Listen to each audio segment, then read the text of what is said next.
Donc, moi, je m'appelle Marc et je suis chercheur postdoc au DDL. Et aujourd'hui, on va parler très brièvement de nos résultats préliminaires, attention, je souligne préliminaires, sur les différentes variétés du croissant.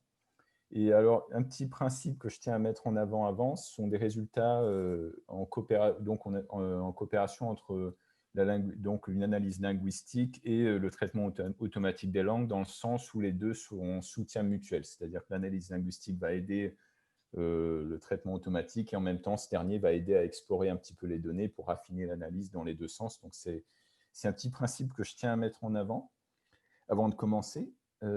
Et alors, du coup, vu qu'on va parler du croissant, c'est assez important de définir un petit peu ce que c'est le croissant. Donc, tout ceci est en fait enveloppé dans une ANR, j'entends un petit bruit, dans l'ANR, les parlers du croissant, dont certains membres sont aussi dans la réunion aujourd'hui. Et alors, ça définit un petit peu donc, cette région que vous voyez, qui est un peu prise en sandwich entre les langues d'Oïl et l'occitan, et où on a quand même une assez grande variation entre les parlers de différentes régions. Et le but, outre justement documenter tous ces parlers différents, c'est aussi faire de l'analyse sur les données rassemblées. Donc, bien sûr, si on veut faire des analyses, il nous faut des données.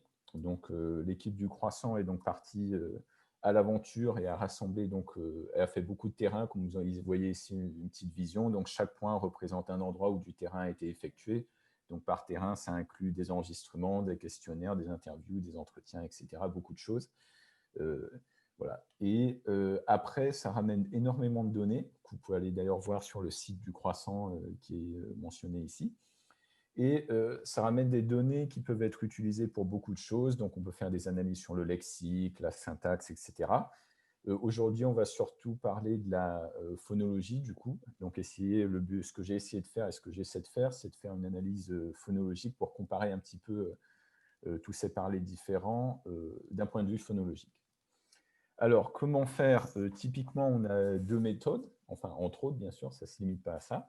Mais en termes de données, on a en général deux sources en général. Donc, soit on va travailler avec des données qui sont, on va dire, bon, je ne vais pas dire propres, mais des données un peu organisées, c'est-à-dire où on a des enregistrements, par exemple, qui sont alignés, où on a travaillé dessus avec Pratt ou d'autres logiciels, où on a chaque mot segmenté avec sa durée, peut-être même segmenté au niveau du morphème, où on a le sens qui est marqué dessus, etc. Donc ça, si on en a, c'est tant mieux, mais ça demande en général beaucoup de temps et de vérification pour avoir quelque chose de très fiable. Donc, les résultats préliminaires ici vont être basés sur des données très, très brutes, c'est-à-dire qu'on a juste les enregistrements et rien d'autre. Donc, j'ai essayé de travailler avec ça pour voir ce qui pouvait être obtenu quand on prenait juste les enregistrements, mais vraiment bruts, hein, donc sans rien, sans aucune annotation dessus. Alors, ce qu'on essaie de faire du coup dans ces analyses préliminaires, c'est d'utiliser ce qu'on appelle le MFCC. Bon, le nom en anglais, c'est Male Frequency Substral Coefficients. Bon, c'est un nom qui veut... Bon, si on le connaît, ça veut dire quelque chose. Si on ne le connaît pas, c'est un peu difficile de savoir ce que ça veut dire. Mais pour donner une idée d'ensemble, c'est une méthode qui est utilisée généralement dans la reconnaissance vocale, par exemple. Ça a été créé, développé dans les années 80, et depuis, c'est devenu une des méthodes principales dans la reconnaissance automatique. Donc, si vous demandez, par exemple, à un ordinateur, à un logiciel de comprendre une phrase et de vous répondre, c'est très souvent cette méthode-là qui est employée. Alors, qu'est-ce qu'elle fait exactement? Ce qui se passe, c'est qu'on lui donne, elle prend l'enregistrement et elle va prendre en compte tout ce qui est inclus en termes, on va dire, d'énergie ou d'information dans l'enregistrement et le résumer sous forme de vecteurs. Alors, des vecteurs, ça a l'air un peu abstrait. Qu'est-ce que c'est? Imaginez-le un peu comme des formants. Donc, si on fait, par exemple, une analyse de voyelles, ce qu'on fait en phonétique assez typiquement, c'est qu'on peut prendre le F1 et le F2 des voyelles pour essayer de les positionner dans un espace, on va dire, phonétique. Donc, par exemple, ici, dans cette étude-là qui est citée ici, donc on a des séquences, par exemple, AA, AE, etc. Et on peut voir qu'elles sont assez... donc, on voit, par exemple, que ici, un point représente un son, par exemple, donc une prononciation de AA. ou de AE ou de ces autres sons, et on peut voir qu'ils sont assez bien distribués dans l'espace. Certains sont enchevêtrés, c'est-à-dire qu'ils sont prononcés d'une manière assez similaire, tandis que d'autres sont assez bien séparés. Donc avec les formants et les voyelles, ça marche assez bien en général. Si on duplique l'analyse avec les MFCC, on obtient des résultats assez similaires. Donc on voit, bon, l'espace n'est pas dessiné de la même manière, mais on voit quand même qu'on a des clusters. Donc ici, on a un type de son, le deuxième et les deux autres qui étaient enchevêtrés, qui le sont toujours. Alors, une petite chose à mettre en avant, ici, vu que ça combine, en fait, les MFCC combinent toutes les informations présentes dans le son, donc comment dire, quand on les réduit dans un espace en 2 dimensions, donc les axes deviennent des valeurs abstraites. C'est-à-dire ici, vous avez par exemple sur x de 30 à moins 30, c'est une valeur très abstraite qui est assez difficile à interpréter. On peut l'interpréter, mais ça demande beaucoup plus d'analyse linguistique qui suivent après. Donc, je ne vais pas développer ça aujourd'hui, mais juste pour transmettre que ce sont des valeurs abstraites. Mais à quoi ça sert en bref? Ici, on a donc chaque son qui est représenté par un point dans un espace, et plus deux sons vont être similaires, plus ils vont être rapprochés dans l'espace, et plus ils vont être différents, plus ils vont être éloignés. Et là, cette mesure de distance va nous aider à voir, par exemple, si deux parlers sont très similaires ou pas. Alors, qu'est-ce que ça donne quand on prend les données du croissant? On peut faire 3 analyses. Donc, en premier, on peut déjà comparer, par exemple, un parler du croissant avec des langues différentes. Donc là, j'ai pris des données qui ont été faites en coopération avec l'IMSI. Donc, on a ici, par exemple, des enregistrements de l'histoire La Bise et le Soleil. Et dedans, par exemple, un point représente un segment de l'enregistrement. Donc, imaginez, vous avez toute l'histoire, et par exemple, toutes les fractions de seconde, on extrait les valeurs MFCC, et à la fin, on a un petit peu un espace phonétique de l'enregistrement, c'est-à-dire dans l'enregistrement, quels sons ont été produits et quel espace il couvre. Et ce qu'on voit typiquement du coup, quand on a donc Azerab qui est un des parlers du croissant, qui est en vert au centre, et on a donc l'Arawak qui est une langue parlée en Amérique du Sud, qui ici, donc on a un petit enchevêtrement d'espace, mais en même temps on a une grande partie qui dépasse. Ça veut dire que par exemple, ces deux langues-là ont des sons en commun, mais d'autres ne sont pas partagés. Et c'est ce qu'on voit aussi avec, donc ici c'est le Swiss German de Zurich, où c'est pareil, donc on a une petite partie d'enchevêtrement et l'autre qui dépasse. Alors bon, vu que les points sont un petit peu les uns sur les autres, c'est difficile à voir. Si on met ça en polygone, on voit encore mieux. Donc effectivement, on voit qu'il y a une partie qui est partagée par les 3 langues. Et par contre, elles ont aussi des variations. Donc par exemple, ici, on a le Swiss German qui dépasse en bas, et Azerab qui part un petit peu sur la gauche, etc. Et après, bien sûr, on peut faire des statistiques dessus pour voir quel est le niveau d'enchevêtrement entre ces espaces phonétiques. Et on peut dire, par exemple, entre Azerab et Arawak, l'enchevêtrement de l'espace phonétique est de combien de pourcents, et on peut utiliser ça pour une mesure de similarité. En même temps, on peut aussi regarder la densité. Alors, qu'est-ce que ça veut dire? Par exemple, ici, si je vous rappelle, donc un point représente un segment dans l'enregistrement. Et outre regarder l'espace, on peut aussi voir si une langue a une tendance à utiliser plus de sons qu'une autre.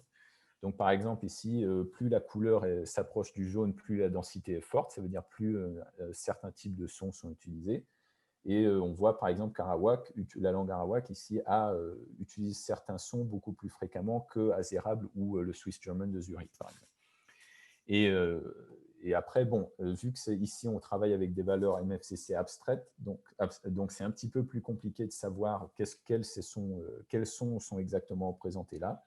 C'est possible à savoir, mais bon, il faut un petit peu plus de temps d'analyse, mais c'est notre but à long terme.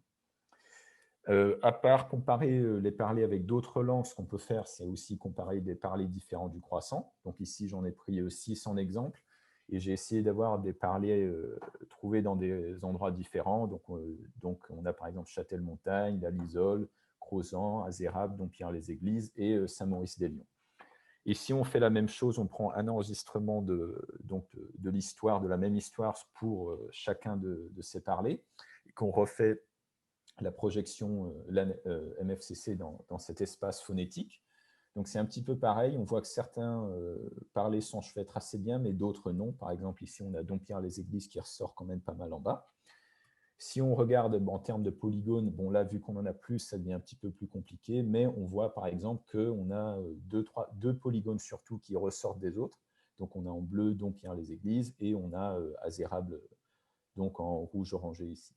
Tandis que les autres parlers s'enchevêtrent assez bien. Et après, ce qui est intéressant à faire, c'est qu'on peut essayer de corréler cette distance, on va dire phonétique, avec la distance géographique, etc., et voir si on trouve une corrélation ou pas. Donc, c'est à peu près une autre application. Si on regarde par densité, c'est un petit peu pareil. Donc, on voit que les formes sont très similaires entre certains. Donc, par exemple, on a Châtel-Montagne et Le Crozant, qui est Saint-Maurice-des-Lyons, qui ont quand même des formes assez similaires. Par contre, on voit que Crozant a tendance à utiliser un son apparemment beaucoup plus que tous les autres parlers. Et ce qu'on a à faire après, justement, c'est aller identifier quel est ce son-là. Outre ça, on voit aussi que, par exemple, le parler de Dompierre-les-Églises a quand même une distribution assez différente des autres. Donc ça aussi, c'est intéressant. Donc à ce point-ci, à ce stade-ci, c'est quand même c'est plus de l'exploration, mais ça nous permet d'avoir une idée assez rapide, mais pas absolue, bien entendu, de quels parlers ont l'air d'être plus différents des autres. Est-ce qu'on devrait aller chercher un petit peu plus en détail de ce côté-là? Et bien entendu, je le rappelle, c'est en coopération avec une analyse linguistique. Donc, on a également en parallèle une analyse linguistique de l'inventaire qui a été transcrit pour voir si les deux corrèlent bien ou pas. Et pour finir, ce qu'on peut aussi faire, c'est une comparaison entre intralocuteurs. C'est-à-dire, si je demande à un locuteur de dire plusieurs histoires et que je compare leur espace phonétique, est-ce qu'elles vont se ressembler? Parce que si elles ne se ressemblent pas du tout, ça veut dire que selon l'histoire qui est utilisée, on obtient des espaces phonétiques quand même assez différents. Donc là, vous avez un exemple de 3 enregistrements que j'ai fait moi pendant mon terrain à Luchat, qui est près de Poitiers. Donc un locuteur a raconté 3 histoires différentes, donc conte 1, conte 2, conte 3.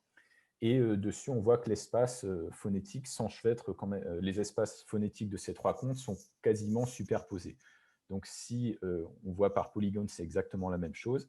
Et qu'est-ce que ça veut dire? Ça veut dire que cette analyse est, bon, je ne vais pas dire qu'elle est absolument robuste, mais au moins ce qu'on voit correspond à ce à quoi on s'attend. L'espace phonétique reste vraisemblablement le même si on utilise des histoires, on raconte des histoires différentes. Ça veut dire que c'est quand même une représentation assez fidèle, mais pas absolue, de l'espace phonétique utilisé par un parler ou une langue, apparemment du moins. Voilà, donc dans l'ensemble, et en termes de densité, c'est pareil. Donc on peut aussi voir qu'à travers les 3 contes, on a quand même à peu près la même distribution. On a cette partie-ci de l'inventaire phonétique qui est utilisée plus souvent, un peu moins pour le conte 1. Donc ça aussi, c'est intéressant. Peut-être c'est suite à une histoire, je dis n'importe quoi, peut-être dans une histoire racontée avec plus de passé simple ou de passé composé, on va avoir une voyelle, par exemple, qui va apparaître beaucoup plus souvent que les autres. Peut-être que c'est ça qui joue un rôle ici, et c'est notre but justement d'aller voir qu'est-ce qui fait cette différence-là. Donc pour faire un petit résumé vite fait, j'espère que je ne vais pas dépasser, je crois que pas encore. Merci. Donc, pour résumer, ce sont des résultats préliminaires et le but, c'est justement d'avoir un soutien mutuel entre l'analyse linguistique et des méthodes de traitement automatique. Donc, en premier, on voit que, apparemment, donc, cette méthode MFCC, qui est déjà assez utilisée en traitement automatique, peut être utilisée pour mesurer la distance phonologique entre des parlers différents ou des langues différentes ou même des locuteurs différents, du moins dans l'analyse préliminaire. Après, c'est ce qu'on va faire d'aller voir plus en détail comment ça se passe. Ce qui est intéressant avec cette méthode, c'est qu'on n'a pas besoin de données annoter. Donc ça, déjà, c'est un grand plus. C'est-à-dire qu'on a juste besoin de l'enregistrement et hop, on y va. Alors, le problème, en revanche, c'est que vu que ça ressemble un petit peu à la méthode boîte noire, donc pour voir exactement, par exemple, que veulent dire les dimensions dans l'espace phonétique, ça demande beaucoup plus d'analyse. Ça demande aussi beaucoup d'analyse linguistique. Donc ça, c'est ce qu'on est en train de faire. Et juste pour le rappeler à tout le monde, ce sont des résultats préliminaires. Voilà, donc j'ai donné priorité au graphique plutôt qu'à toute explication de la méthode qui va derrière, aussi suite à la limite du temps. Et juste au final, je voudrais passer quelques remerciements à tout le monde qui est ici aujourd'hui, au LabEx en général, à l'ANR et à tous les membres de l'équipe Les Parlers du Croissant. et aussi aux locuteurs de Lucha et aux locuteurs des autres variétés qui ont participé à ce projet. Donc un grand merci à tout le monde et désolé si j'en oublie, mais le merci est là pour eux aussi. Voilà, c'est tout.